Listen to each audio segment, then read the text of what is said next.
Challenges are just opportunities to learn. And next time you feel like you're not good enough, remember, you're just not there yet. I remember the day so vividly.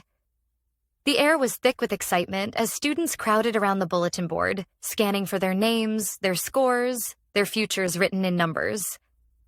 I stood there, gripping my sweaty palms together, my heart pounding so loudly I could barely hear my own breath.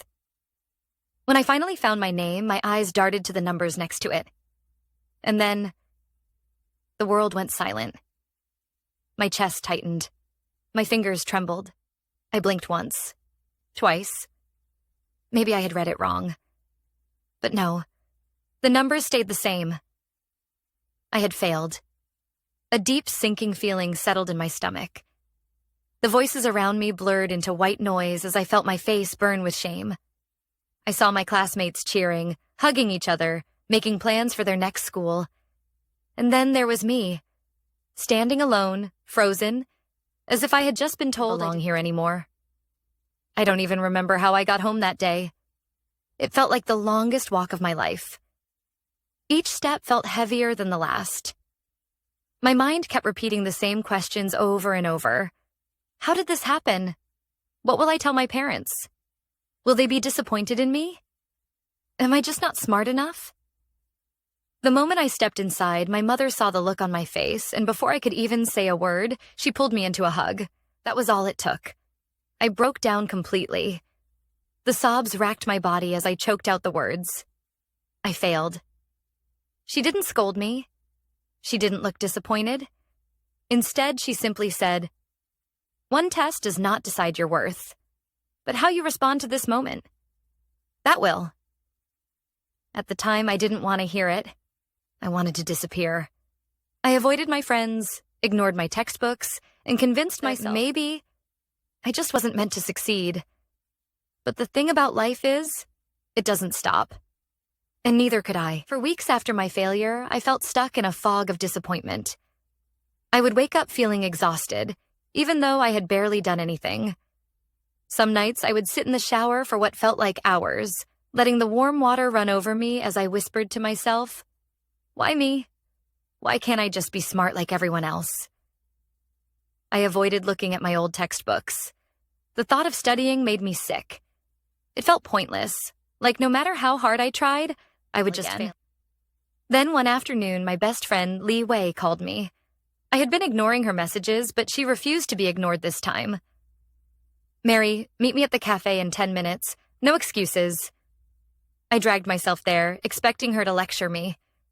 But instead, she placed a cup of tea in front of me, leaned forward, and said, "Mary, you're not dumb. You just haven't figured out how to learn yet." Those words hit me differently.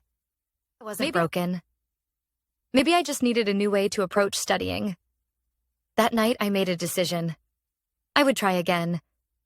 But this time, I wouldn't just work hard. I would work smart. I started by analyzing where I had gone wrong. Instead of just memorizing facts, I focused on understanding concepts. Instead of studying alone, I joined a study group where we taught each other. And for the first time, I wasn't afraid to ask for help. It wasn't easy. There were nights where I stared at my books until my vision blurred. Nights where I felt like I wasn't making any progress at all. But every time I felt like giving up, I reminded myself, "Not yet, Mary. You're not there yet." Slowly but surely, things started to change. Concepts that once felt impossible began to make sense. Subjects that I once dreaded started to feel manageable. And the best part? I realized that failure didn't define me. How I responded to it did. I was still the same person who had failed.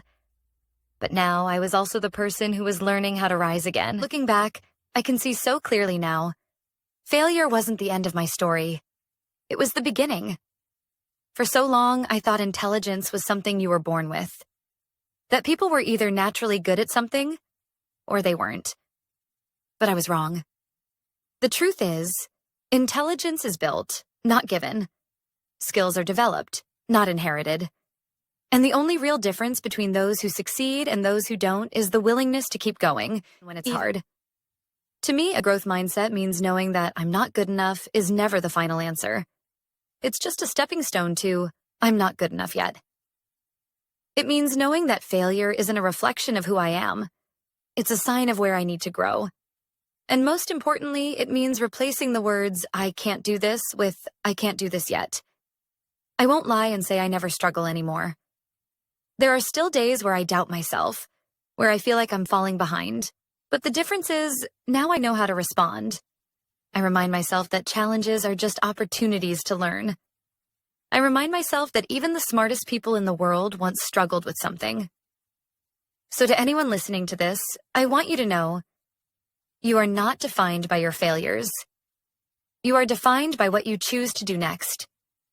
The next time you feel like you're not good enough, remember, you're just not there yet. And as long as you keep going, you will get there. I failed once, but I didn't stay a failure. And neither will you.